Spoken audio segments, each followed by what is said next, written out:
All right, we'll get started. Hello, everyone. Welcome to May 2023's Take Charge session. So a bunch of folks are still filtering in, but we'll go ahead and get started. So tonight we have one of our program registered dietitians, Veronica. Thank you for joining us, Veronica. So Veronica will be discussing how to lower blood pressure with food. Last month, we had Dr. Carvalho talking about blood pressure management and alternative ways to do that. So we're going to continue the trend towards the importance of blood pressure management. For those of you that were here the last session, if you do have questions, we ask that you use the Q&A button to type in your questions. Okay, if you go to the chat, we won't be able to answer through that. So Q&A is your way to ask questions. I think the plan is, Veronica, that you'll do your chat, and then at the end, we'll address some questions at that point. Okay. All right. Okay. Well, without further ado, I'll hand it over to you. Thanks, Veronica. Awesome. Thanks, Marissa. And thanks everyone for joining today. I'm really excited to talk about lowering your blood pressure with food. So I'm going to hopefully build on the presentation from last month. But as Marissa introduced myself, I am Veronica. I'm one of the dietitians on staff at Toronto Rehab, Cardiac Rehab Center. So today, this is kind of the agenda. But as Marissa said, you can ask your questions in the Q&A if anything comes up that I'm not talking about. But I wanted to just do a very brief summary of probably what you heard last month, just so that we're all on the same page of kind of what blood pressure is and why we're concerned about it. And then there are some dietary nutrients that we can talk about that will really help lower our blood pressure, which is pretty exciting. That food plays such a big role in lowering our blood pressure. So we'll talk about sodium, and then something called the DASH diet. Then there's some other nutrients, potassium, magnesium, and calcium that we'll go into in a little bit more detail. And then I thought I would just present a quick case study of one of my clients, their food diary, what they came in eating, and then what we did together to change the way that they're eating and help lower their blood pressure. So just to give a practical example of how to apply this DASH diet. So what is blood pressure? So hopefully this is something you covered last month, but it's really important to understand what blood pressure is measuring, so that we can then understand what nutrients will help make sure that our blood pressure can be managed. So in the first kind of artery, or you see there, it says normal pressure. And basically what blood pressure does is it measures the pressure of the blood on the artery walls. Okay, so the normal pressure there, you can see that there's no really plaque buildup that's inhibiting the flow of the blood throughout the artery. So there's no extra pressure on the artery walls. But as plaque builds up, there's going to be less room for the blood to flow through the artery. And therefore, because there's less room, there's going to be more pressure on the artery walls in the little space that it can move through. So that's one way that, our blood pressure can be elevated.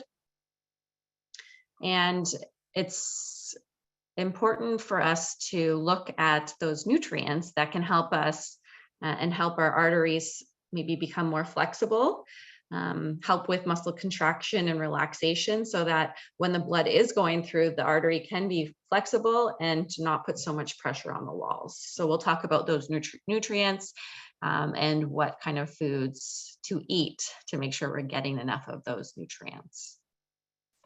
So that's kind of the scientific part. I just wanted to do a really quick overview, and I thought I'd jump into the diet next.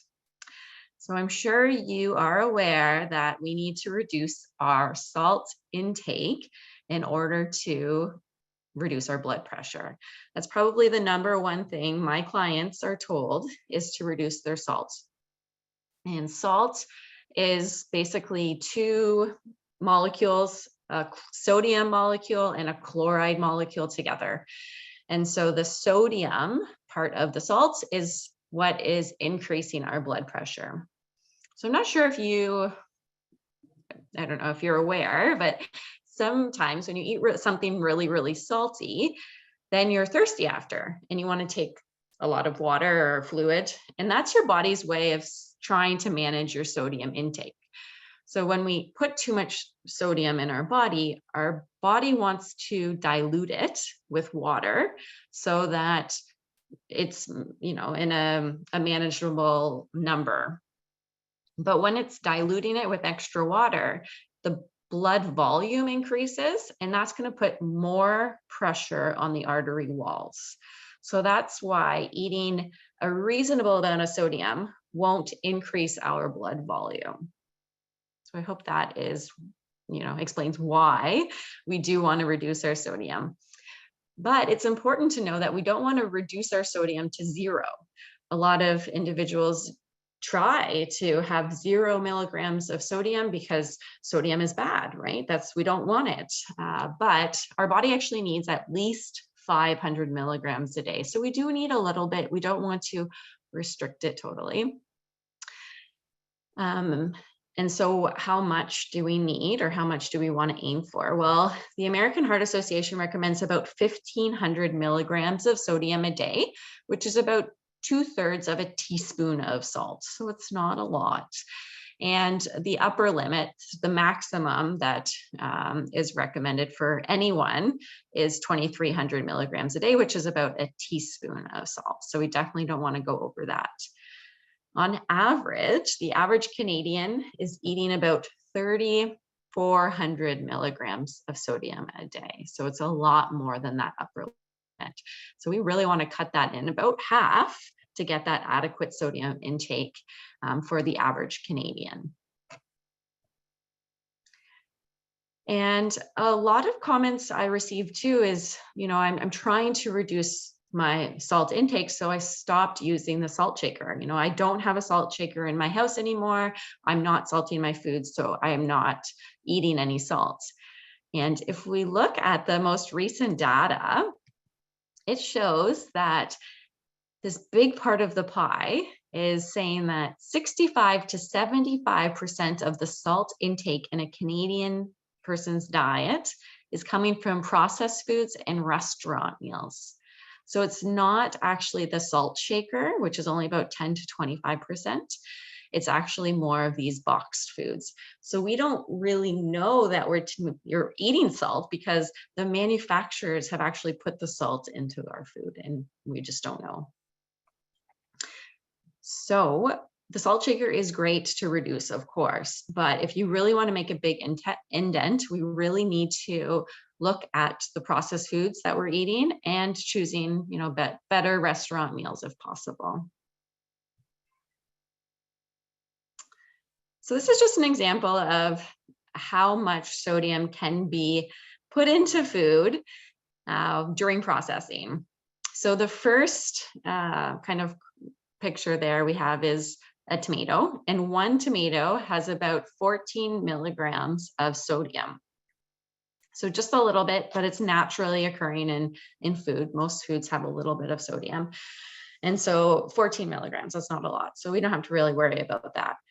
But once it's canned into just canned tomatoes, half a cup has about 300 milligrams of sodium.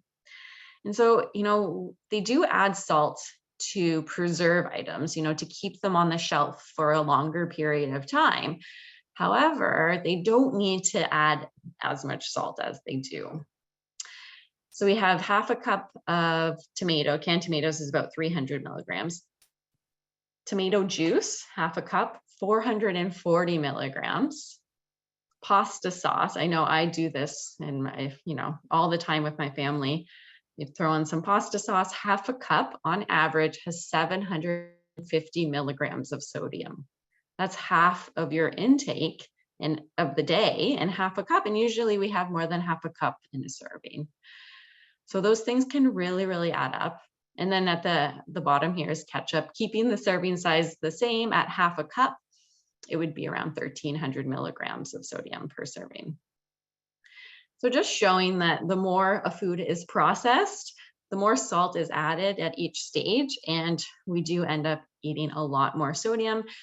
And we probably don't even realize it, right? Sometimes these foods don't even taste salty to us because manufacturers have added the right amount of salt, the right amount of sugar, so that we're not even aware that of how much salt is in the product.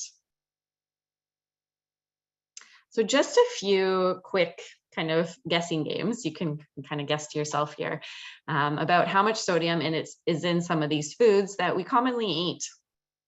So for breakfast, a lot of the time, individuals are eating bread products. So whether it's a bagel and cream cheese, whether it's bread and peanut butter, but bread is one of the most popular things that Canadians do eat for breakfast. So one bagel with cream cheese has about,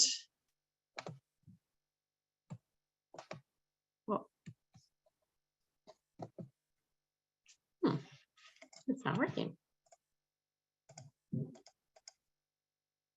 There we go.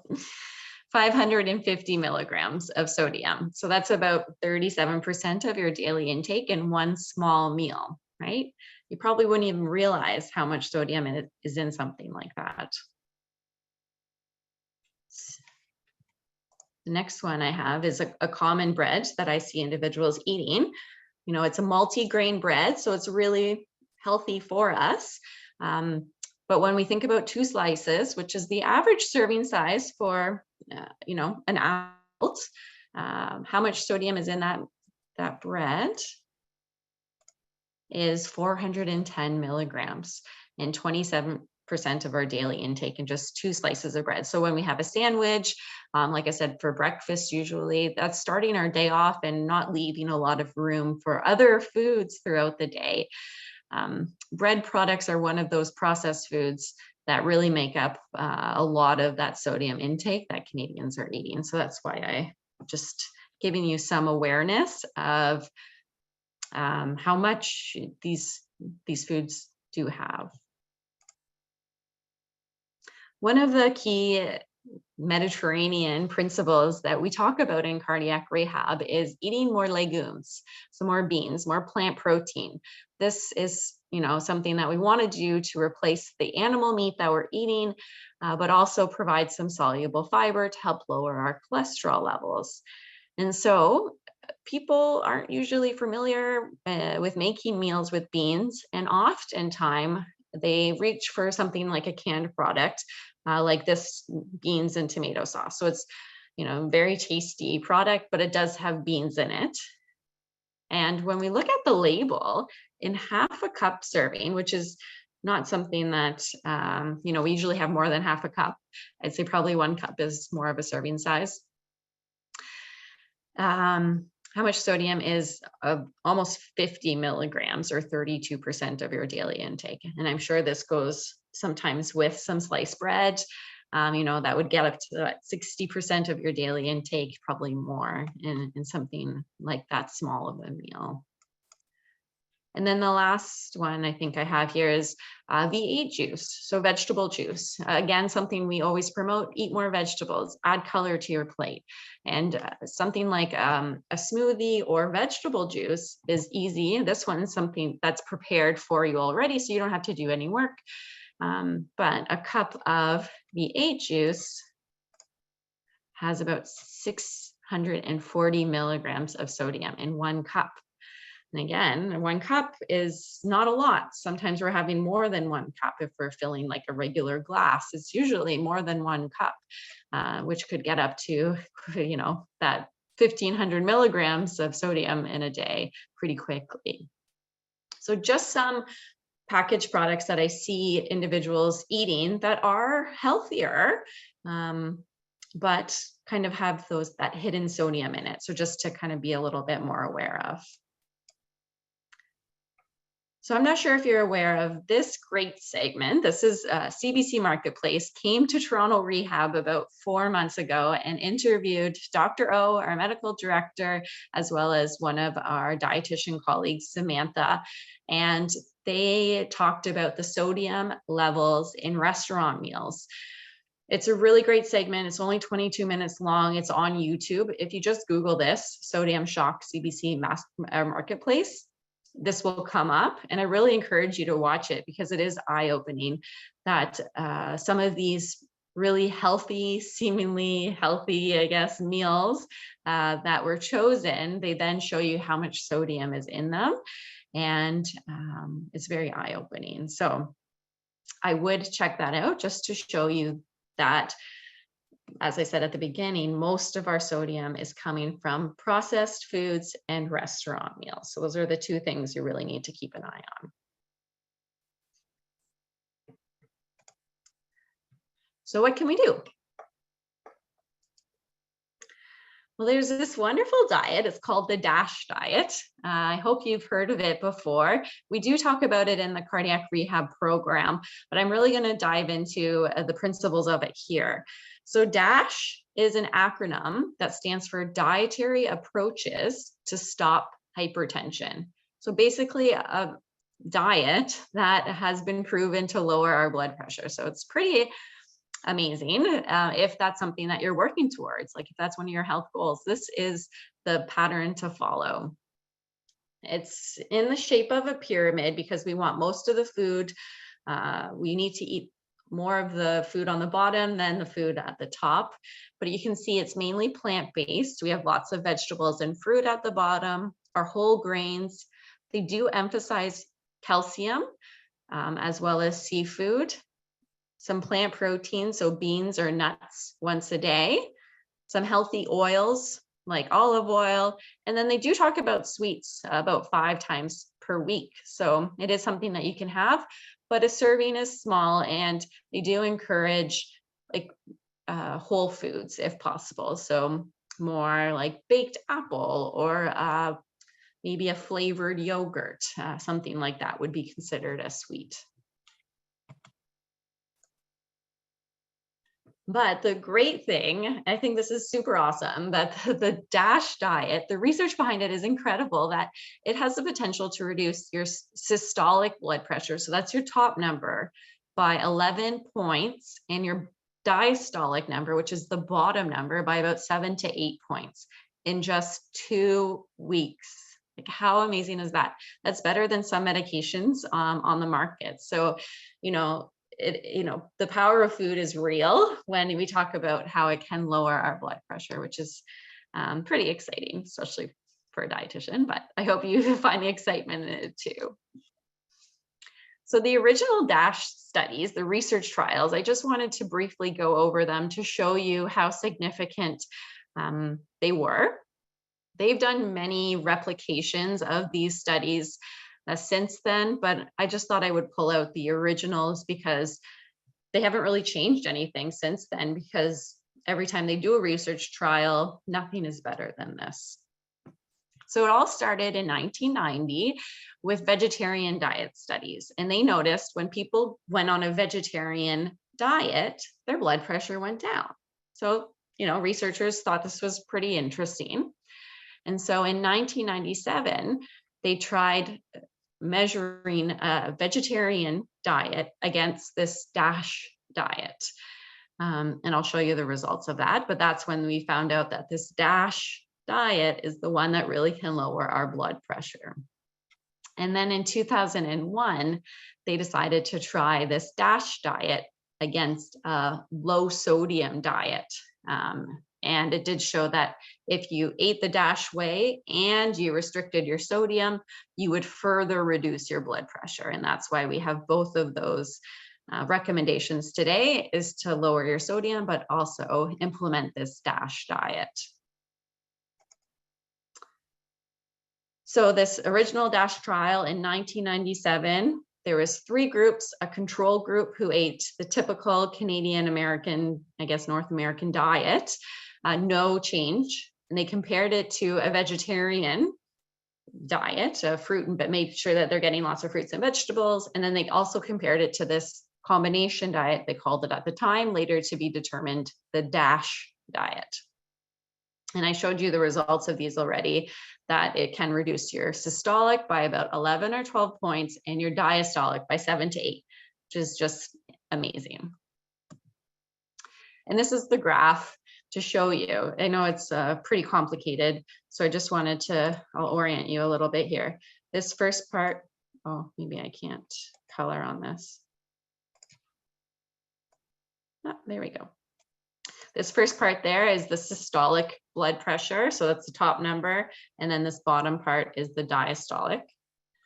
And this first, kind of line here that didn't really move, that's the control diet. So, eating that standard American diet didn't do anything to your blood pressure. But then when you ate the vegetarian diet, it did go down. So it went down a little bit, but it didn't go down as much as this DASH diet. And like I said, it went down after 2 weeks, which is pretty significant that something like nutrients from food can reduce your blood pressure that quickly. So there was similar results in the diastolic graph here as well. And then there was that DASH trial in 2001 where they decided to have 3 different types of sodium levels while eating a DASH diet. So the first diet was a high diet, and that was about 3,300 milligrams of sodium a day, which is what the typical Canadian is eating in a day. An intermediate sodium was about 2,300 milligrams, which is the maximum that we recommend. And then the low is what we recommend now is about 1,500 milligrams in a day. And what you can see, if I can find my pointer.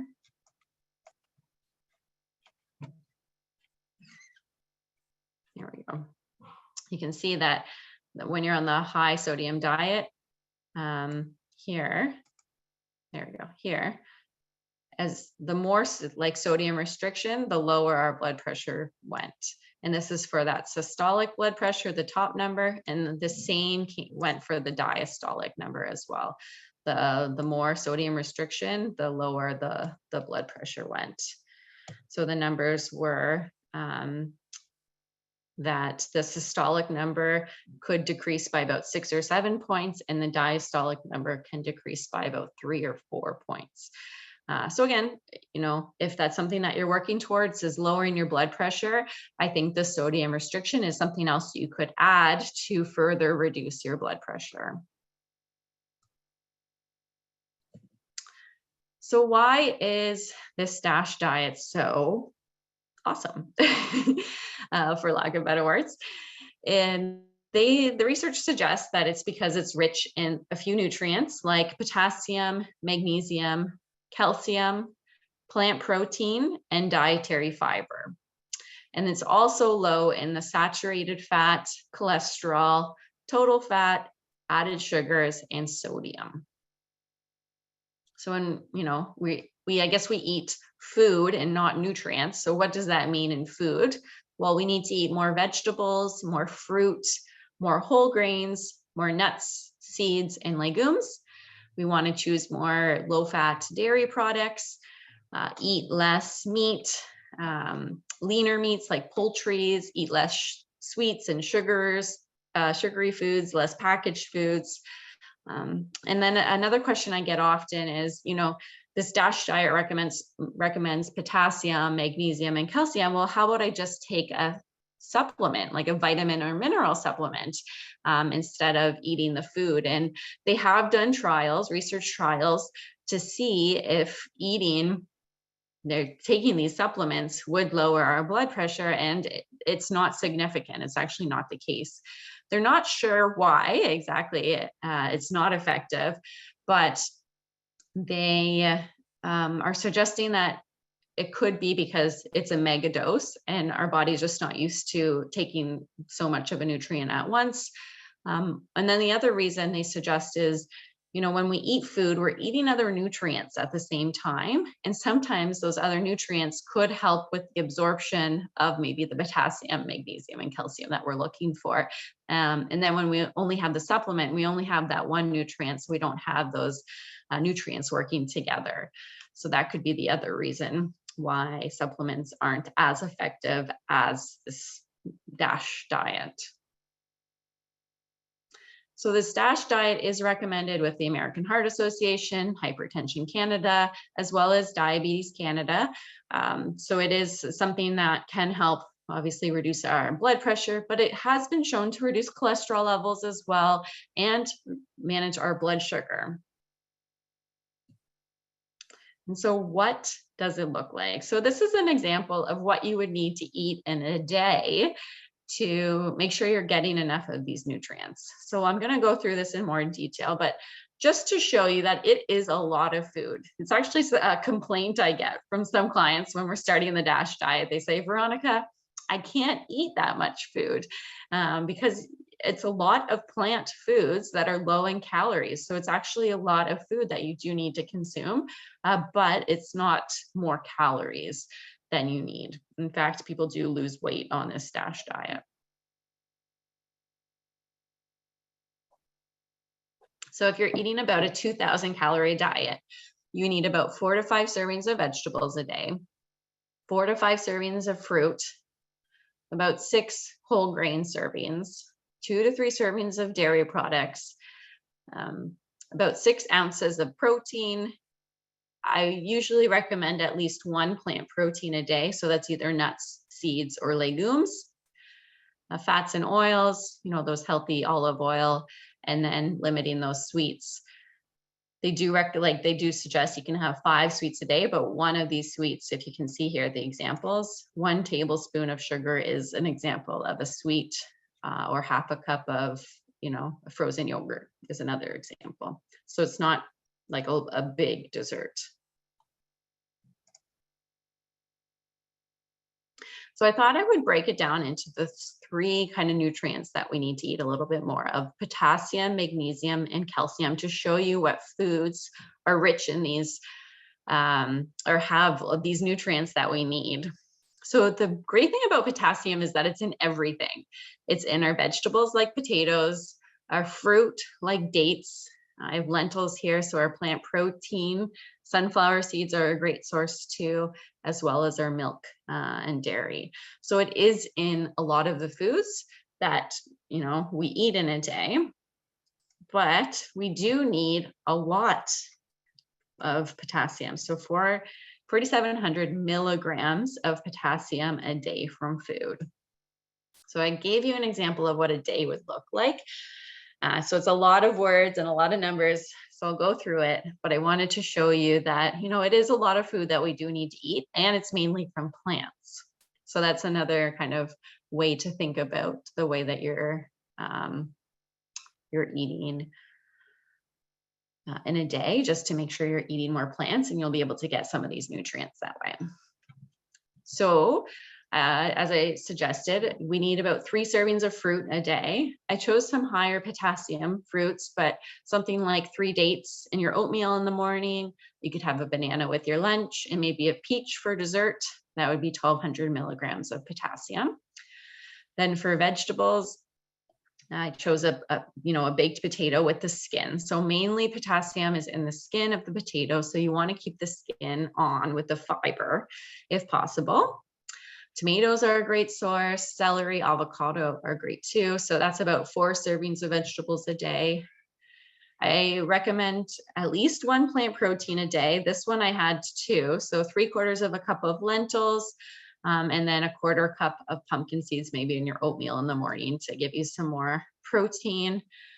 And then 2 servings of milk. So you could have that, maybe make your oatmeal with milk, and then you have a glass of milk before bed.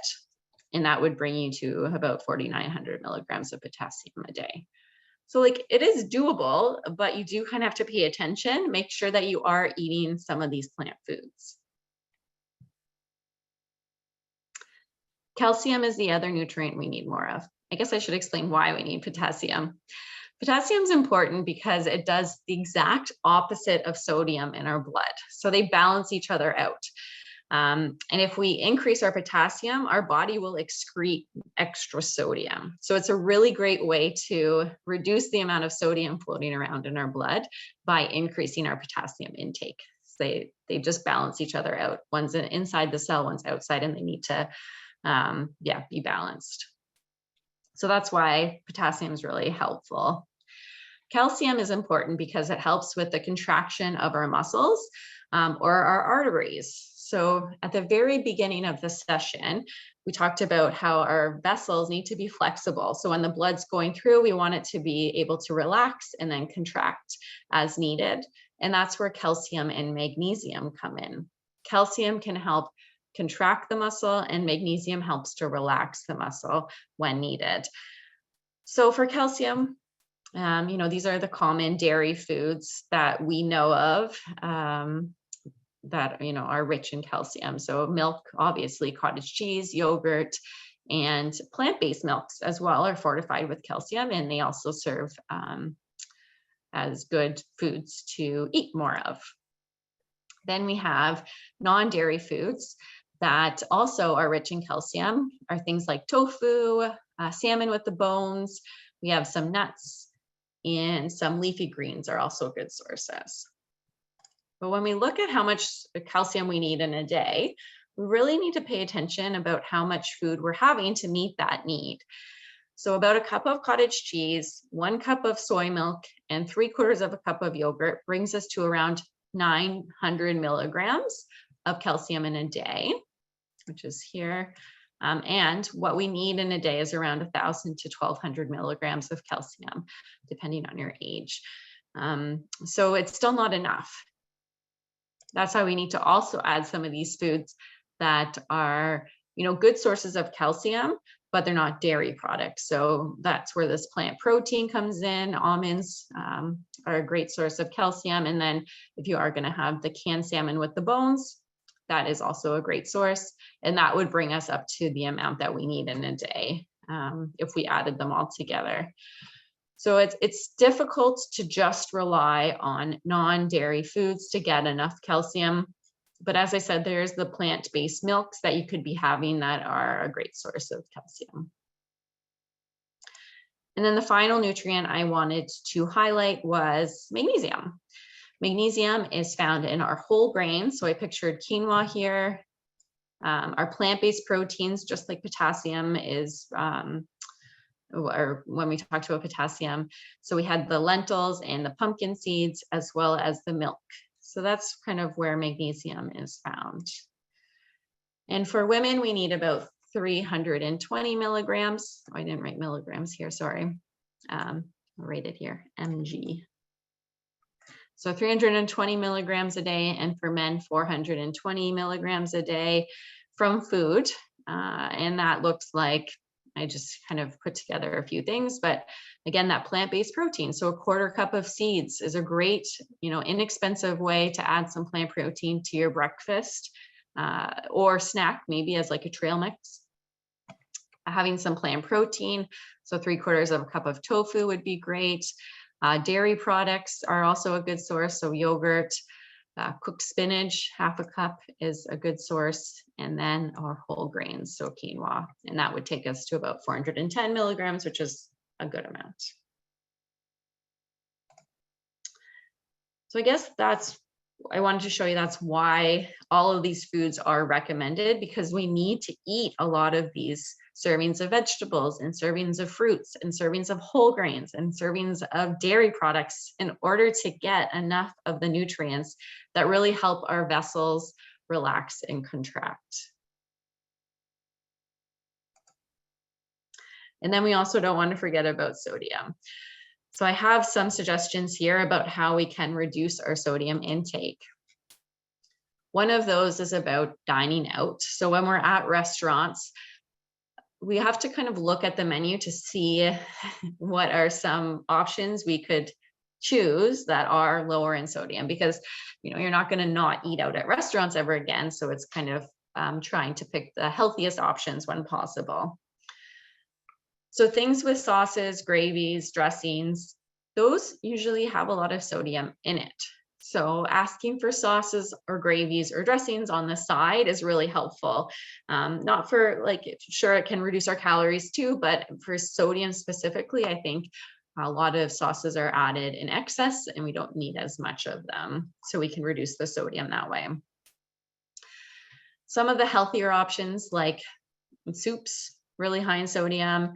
Salads could be high in sodium too. And that's when you could ask for something like the olive oil and vinegar to be delivered to your table instead of the pre-made dressing that's probably loaded with sodium.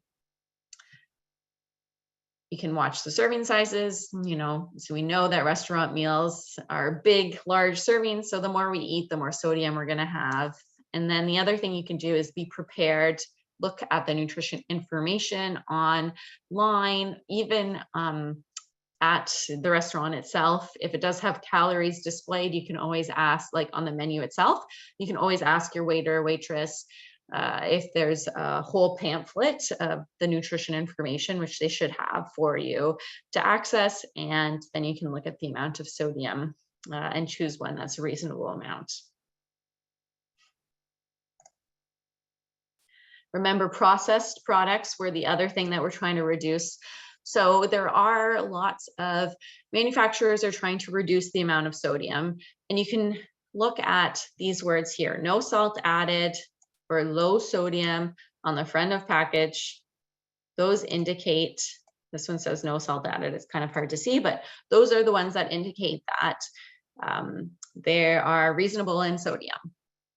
You can also look at the nutrition facts label, like the panel itself, look at sodium and try to look for the number 5% or less per serving. That would mean that it is low in sodium.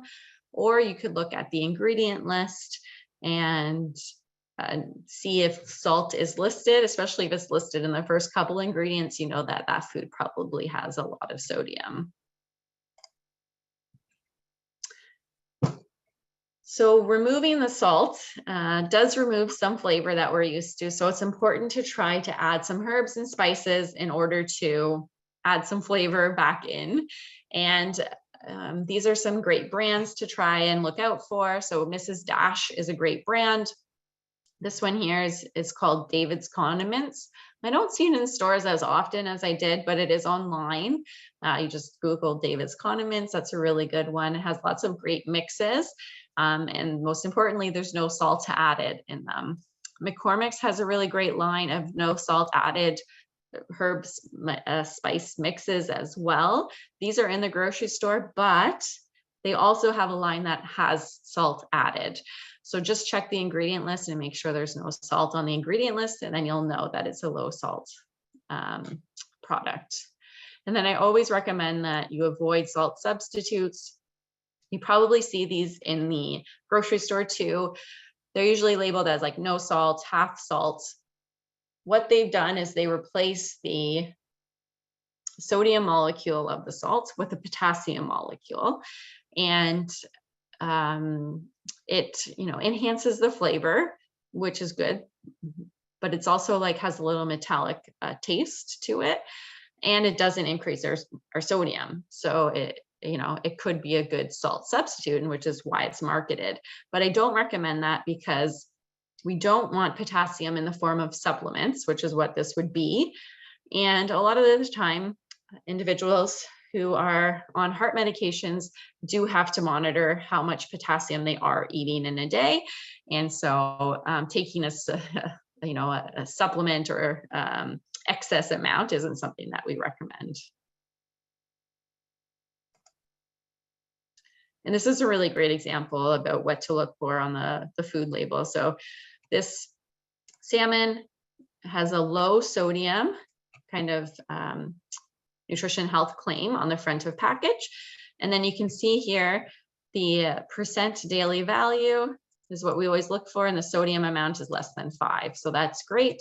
And then the last thing we want to look at is the ingredient list. And the only ingredient on this package is salmon. Perfect. When we look at the regular product, it doesn't have a health claim on the front of package. And then when we look at the percent daily value here, it's gone up to 18%. And on the ingredient list, you can see all they did was add salts to it.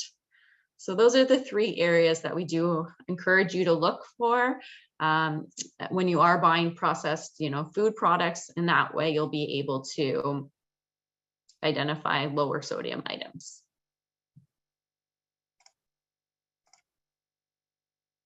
And then another question I often get is about individuals, is that, only people who have high blood pressure really need to restrict their sodium.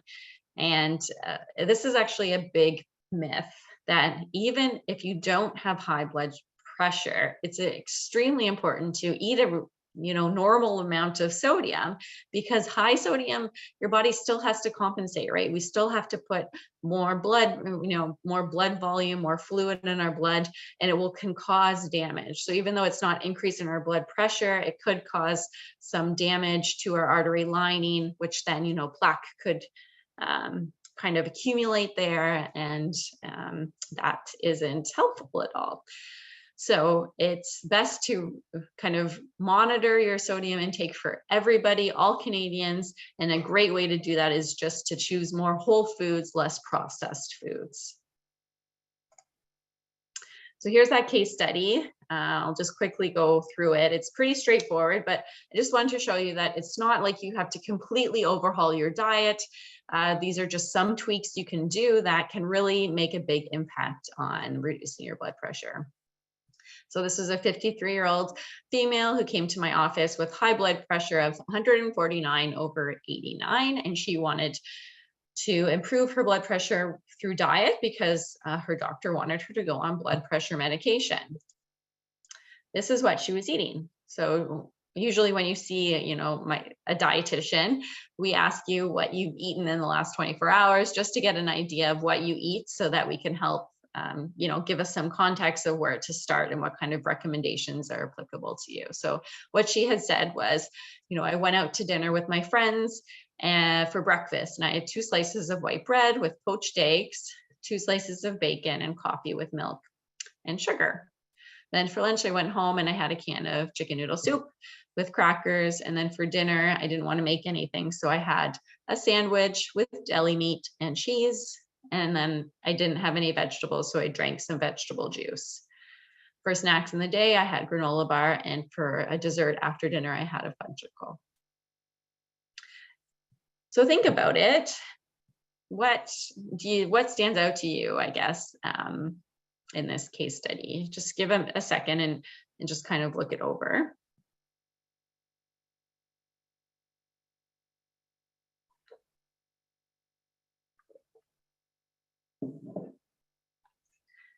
So I see a lot of sodium in the diet here. So it's a restaurant meal. That's a perfect indicator. The bread, we talked about how that's a hidden source of sodium, as well as the bacon. I'm sure you saw that as well. Canned chicken noodle soup is, any canned soup is pretty high in sodium, and crackers are also processed products. And we have ham is deli meat, and cheese is also high in sodium, as well as that B8 juice that we saw earlier. And a prepackaged granola bar is also, not all, but a lot of them do have a higher sodium intake. So that's the first thing I see, a lot of sodium. I don't see any plant protein, and I don't see a lot of color either. There's not a lot of fruits or vegetables there. So those are the things that we want to increase to help increase, the adherence to the DASH diet. So yeah, high in sodium, and then low in the minerals that we're looking at, the potassium, magnesium, and calcium. So after we worked together about how to incorporate more of the DASH diet, this is the outcome, the way she was eating, but when she was discharged, I guess, from my care. So I'm going to go through each kind of mineral to show you. So for breakfast, she can still go out with her friends to the restaurant, but instead she's having 2 slices of whole grain bread. She's having an egg white vegetable omelet. So the potassium here is coming from the vegetables, which is good. She's having a fruit cup with it. And then instead of a coffee, she's having a latte. So she's still getting the caffeine that she wants, but she's also getting the calcium from the latte. For lunch, still, if you want the processed soup, it's an easy meal, but we found one that had a lentil soup, so she could incorporate some plant protein that was also reduced sodium. So that was key as well. And then instead of crackers, she said she really liked the crunch. So we substituted carrots with hummus and other plant protein, and then that cup of milk. And then for dinner, we talked about following the plate method, which I'm sure you remember us talking about while you're in the program, but we'll just draw it here. So this is your plate. You want to try to have half of our plate as vegetables, and then a quarter of our plate as protein, and then the other quarter of our plate as starch. So lots of greens. She had broccoli, salad, and then for her starch, she had a whole grain, which was quinoa. And then for her protein, she had salmon. And then the snacks were yogurt parfait. She had some plant protein with the trail mix. And then she made her own popsicles at home, which was just mainly blending fruit and yogurt together. So the potassium is coming from all that color, the vegetables that she's added to each meal. She's added plant protein from the lentil soup and the trail mix. And then she added a whole bunch of dairy as well for the milk, the latte, the popsicle, the yogurt parfait. Magnesium was found in the whole grain bread instead of the white bread, as well as the latte, that plant protein in the lentil soup, the hummus, and the milk. The magnesium was also found in the whole grain starch, which was the quinoa, and then the greens, so the broccoli and salad, and then the plant protein found in the trail mix and the yogurt itself. So that's where the magnesium was found. And then the calcium was, those dairy products, which we've been talking about, the latte, the cup of milk for lunch. Steamed broccoli and greens are a really great source of calcium. Grilled salmon is also a good source of calcium, and yogurt, of course, the yogurt parfait. So that's where the calcium was found. And that, increases the adherence to this DASH diet, which is their ultimate goal, right? So that brings us to the end of my presentation. I have a quick reflection slide just to go through, think about what you're doing now, and hopefully form a little bit of a goal. One goal, so anything that you said no to during this reflection, think about how you can change that. Maybe how you can eat less sodium, or maybe increase your potassium in fruit. So I'm going to go through each question. So do you rely on frozen or prepared foods? So that's like frozen dinners, instant side dishes, even some of the ones that we looked at, maybe your breads. Maybe that's just something you want to go home and look at your bread. That's an awesome goal. So that's something you could try. How many times are you eating out or ordering in? Those can add up. So maybe trying to reduce the amount. Is there something you could make at home instead? Are you eating any processed meat from the deli? Is it something that you could maybe have like a canned salmon sandwich instead of a deli meat sandwich? Are you looking for those words on the front of package, the no salt added or the low sodium? If not, maybe that's what you do is next time you go to the grocery store, you're just curious and looking for new products. How about those fruits? Minimum of 3 fruit and 4 vegetables a day. If you remember, it's actually more than that for the DASH diet, 4 to 5 servings of vegetables, 4 to 5 servings of fruit. So minimum 3 and 4 if you can. And if not, maybe that's what you're working on, just making sure there's some color on your plate for each of your meals. How about whole grains? Are you eating whole grains? If not, maybe that's what you try. How about those plant proteins? Start with those seeds and those nuts. Those are easy to start to do every day. Keeping the portion, reasonable at about 1/4 of a cup. It's not a lot, but gives you so many nutrients. And then the dairy products, are you getting enough calcium in a day? Like I said, pick one thing from this list, and it will move you closer to lowering your blood pressure with food. So I just have a few resources here you can check out for recipes. our website, Cardiac College, but Heart Dietitian, Cookspiration, and then this is the American Heart Association recipes website. Really great resources. So check those out if that's something that you're interested in. And now I have time for questions. So thanks for listening to me talk, and I hope that I can answer some of these questions you have here. Let's see. So the first one is, why do companies need to add so much salt? And that's a really good question. I wish I had an answer to that, but I don't. We add salt for two reasons: taste and preservation.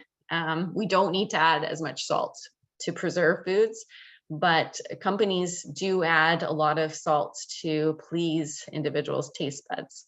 So I don't know if you remember, but I don't know, probably like 20 years ago now, Campbell's did this whole campaign about reducing their salt in soup. And, this is great for everybody, but nobody bought it. So what did they do? They put the salt back in. So it's so unfortunate, but they just do what's going to sell. And, salt is tasty and it sells. So it's unfortunate. That's all I can say. What else? When using canned beans that contain high sodium, would you suggest washing the beans or using dried beans instead? Really awesome question, because I am a big proponent of kind of shortcuts. So something like canned beans is a really big shortcut for me. I have two little guys at home and they like to eat all the time, and I just don't have time to prepare and plan to soak my beans and use dried. I am finding it more difficult to find the no salt added canned beans. So you're right, I do rinse them, and studies suggest that you can reduce the salt by about 30% by rinsing them. So rinse it really well, usually until all the bubbles are kind of gone, can really help reduce the sodium if you can't find those no salt added beans. I mean, if you want to use dried beans, go for it. It just takes more planning and work. If you have the time, do it. But I get it that we're all strapped for time, and I'd rather you eat the beans than avoid them because of their high in salts.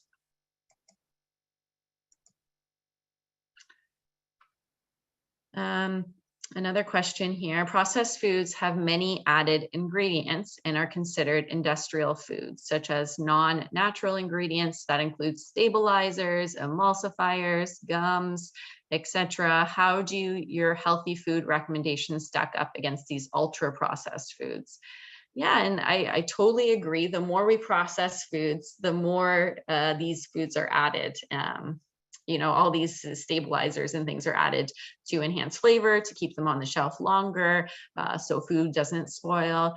And the foods that I'm recommending from the DASH diet are all whole grain foods. So they're not processed foods.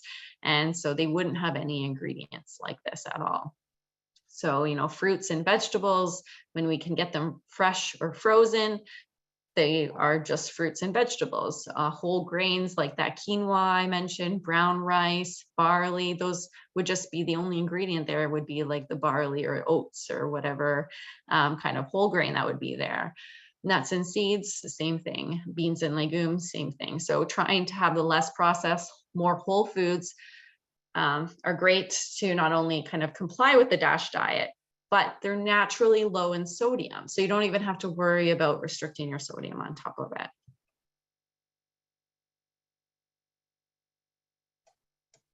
So I hope that answers that question. Another question, half the salt. So I talked about this at the end. So this question probably came in a little bit earlier before I answered it, but half the salt is potassium chloride instead of sodium chloride. And yes, that is the case when the half the salts kind of brand name.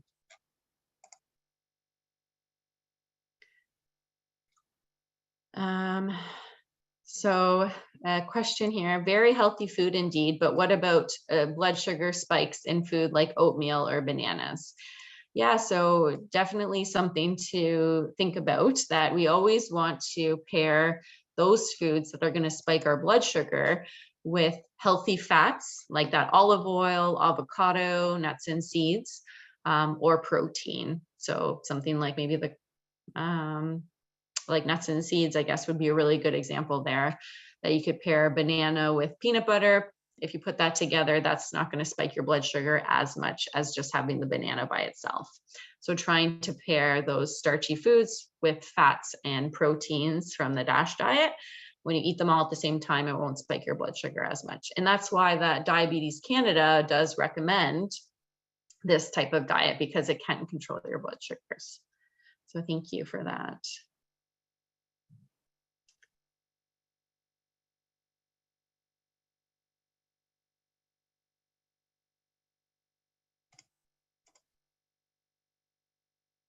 David's Condiments is available at Village Grocer in Markham. Awesome. That's fantastic. Thank you for that tip.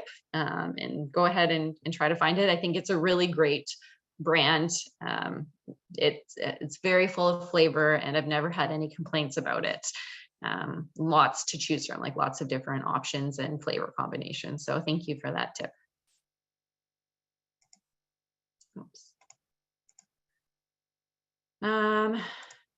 Which veggies and fruits have nitric oxide?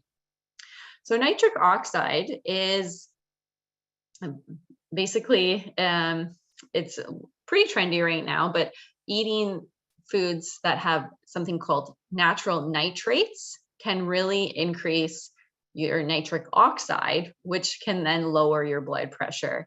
So it's not directly linked to the DASH diet, but there has been more research to suggest that eating, fruits and vegetables that are high in nitric oxide can lower your blood pressure. So what fruits and vegetables have it?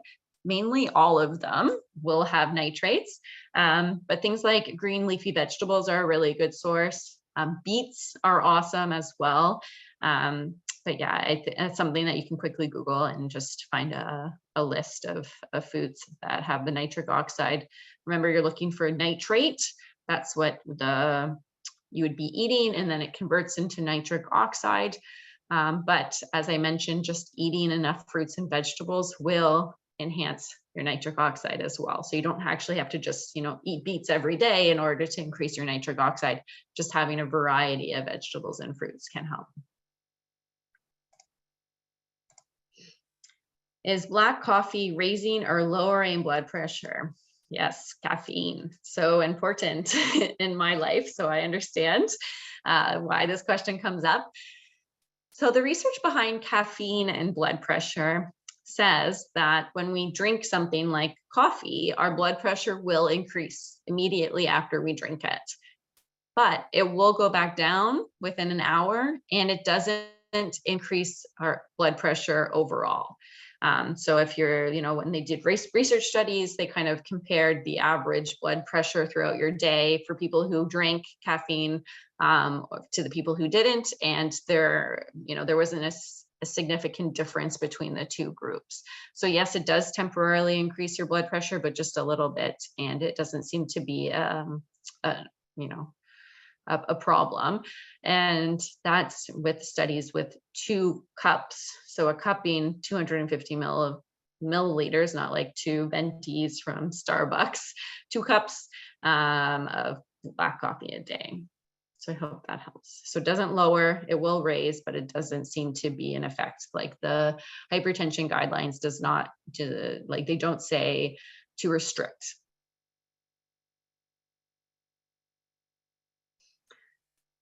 This is a good question for Marissa, which I'll leave because I don't know. How do we access these videos on YouTube? I don't know. I think, oh, Marissa's there. Thank you. I'll send a link to the YouTube channel, and then you'll be able to access all of the videos that have happened since like 2016. But once it gets posted, I'll send another newsletter blast to everyone, so that that way you have the link to the YouTube channel, and then you can check it out there.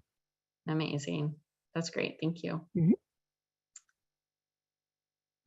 Can you go to the website side? Yeah, this is the resource slide that I had up, so I'll just leave that there if you want to copy that down. Does potassium affect your kidneys? That's a really good question. It can. So, your kidneys filter out any food, any nutrients. That's what your kidney's job is. So a nutrient is potassium.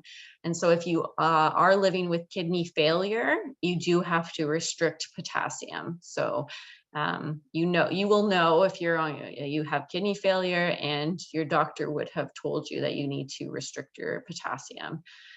Does it hurt your kidneys eating more potassium? No, but when your kidneys are in failure, they're not working well, and they just can't excrete or take away the extra potassium that it needs to. So it builds up in your blood. So that's why. So it doesn't hurt your kidneys, but if you're in failure, kidney failure, then maybe it's something to talk to your doctor about if you need to restrict it. Not everybody who's in kidney failure does need to restrict it, but talk to your doctor. They'll know your situation. Yes, I noticed this webinar was recorded. Will this be available for us to watch? Yes, Marissa said that. Thank you. On the YouTube channel that she is going to send out.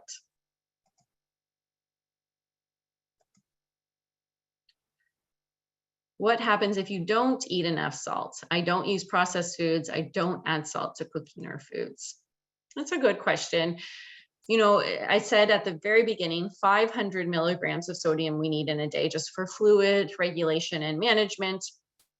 Usually we get that minimum amount just through whole foods. Like that one slide I showed it with the tomato. One tomato has 15 milligrams of sodium. So when you're eating whole foods, you do have some sodium.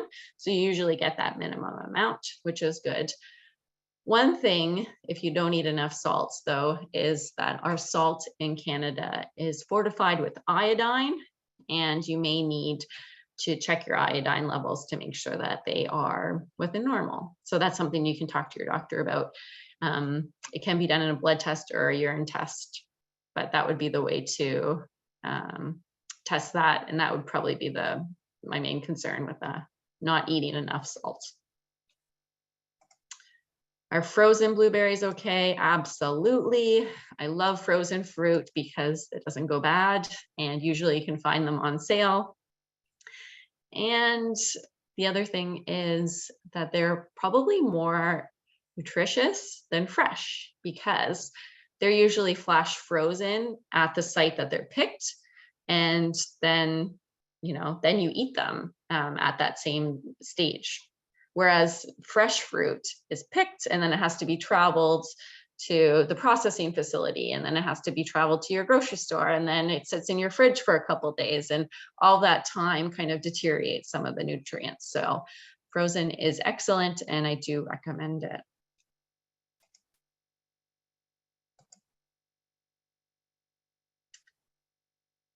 What about kefir with granola? Absolutely. Kefir is an excellent dairy product. It's kind of like a fermented milk-based drink, and it's great for the gut, and it's a great source of calcium. So awesome.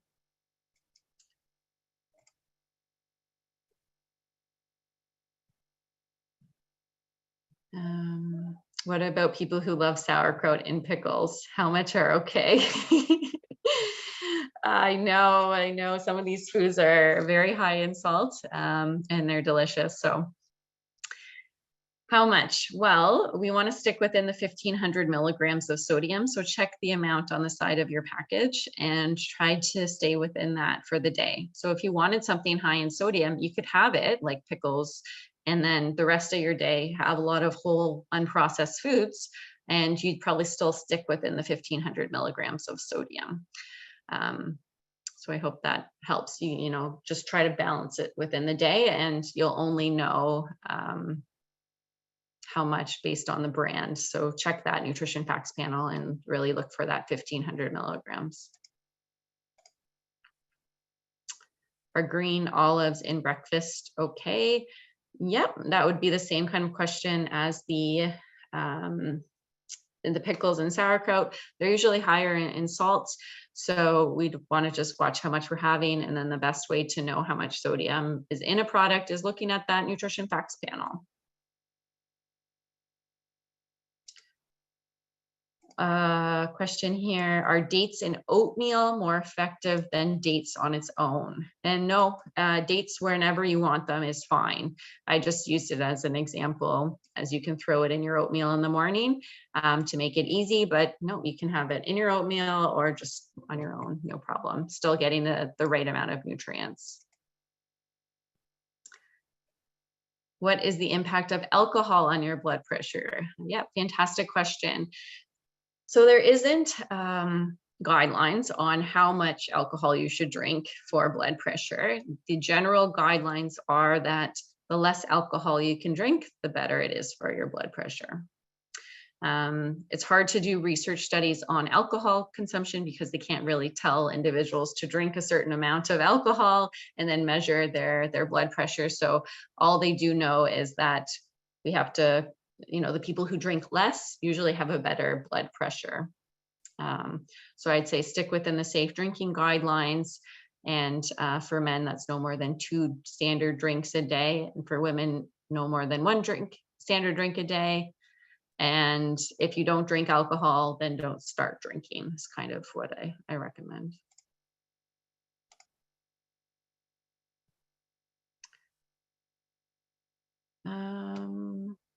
Another question about olives. Are they allowed in salads? Absolutely. I think they're very tasty. Again, it's just how many do you need? And trying to keep within the 1500 milligrams. So what does the rest of your day look like? Is the DASH diet good for gallbladder problems? Yep, it's suitable for individuals who, don't have a gallbladder or something about their gallbladder is acting up.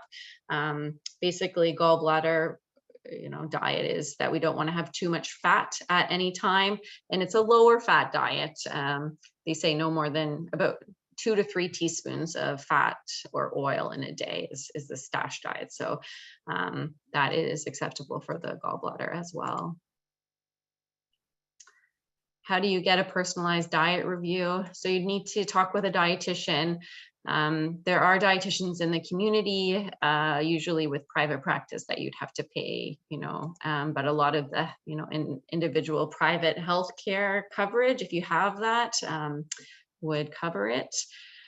Sometimes if you are part of a family health team, they could have a dietitian on staff too, and you could ask. So ask your doctor and see if maybe they have a referral that you could find a dietitian to review your diet. What about unsweetened almond milk? Perfect. I think it's a great source of calcium, and I love that it's unsweetened, so no extra sugar. That's fantastic. Kimchi, what about that? It's great for gut health. Yes, absolutely. It is good for gut health, but it's also high in salt. So again, just trying not to have too much salt in the day by keeping it to 1500 milligrams or less. So you can have a little bit. And, all the plant foods that are recommended are also really good for our gut health. So eating more fiber and more plants can also be beneficial. It's not as, like sexy to say eat more fruits and vegetables, but it is very effective.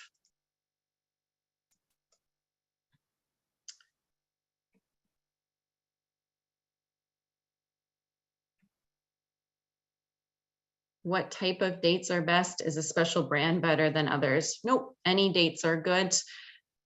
Yeah, whatever you can find in the grocery store. They all would be a really great source of potassium and magnesium.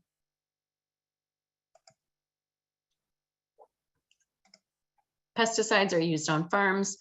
Should we be concerned, for example, about eating an apple with the skin? Because skin is healthy. Yeah, absolutely. Our fruit and vegetables are raised with pesticides. Canada does say that the levels of pesticides are okay. So that's, what they have tested to say that it is okay. If you are concerned, you can choose organic, which would have less pesticides. But there have been really great research studies to say that conventional fruit and vegetables that use pesticides, when you wash them well, or when you even soak them with water and baking soda, it can remove a lot of the pesticides. So as long as you're washing them properly, I think that can be helpful.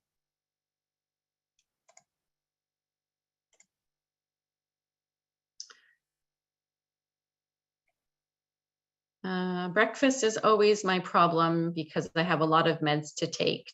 I do have high blood pressure and diabetes. Can you please suggest what foods to eat for breakfast?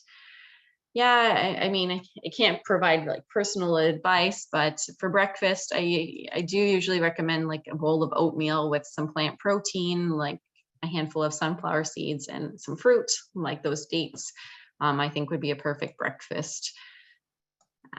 That could help lower your blood pressure and maybe make that oatmeal with some milk for added calcium. So that would be probably a great breakfast to lower your blood pressure and manage your blood sugar. If it's because you're taking the medication with the breakfast, you may not be hungry. You know, you can always have a smaller portion, and that's okay. What else? My dental hygienist recommends I wash and rinse with 1 teaspoon of salt and water. Good for my gums, she says. I told her I have high blood pressure and take medication for it. She said, just do it twice a week. I haven't done this. What do you think? That is a good question that I don't know how to answer. I would assume since you're gargling and then you're spitting it out, not a lot of salt is absorbed, but you know, digestion does start in your mouth, and it can be absorbed into the blood. So I don't know the answer to that. So sorry. I wish I could provide you with more information.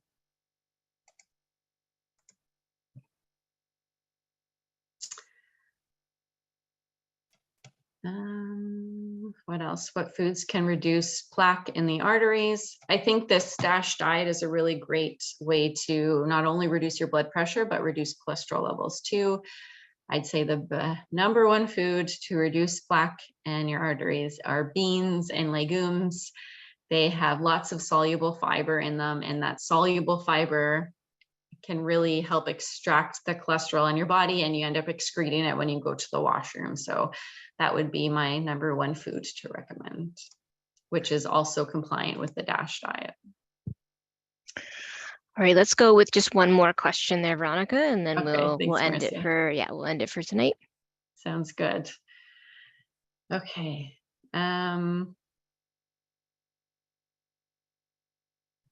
What method do you suggest for washing fruits and vegetables other than what you mentioned, soaking in water and baking soda?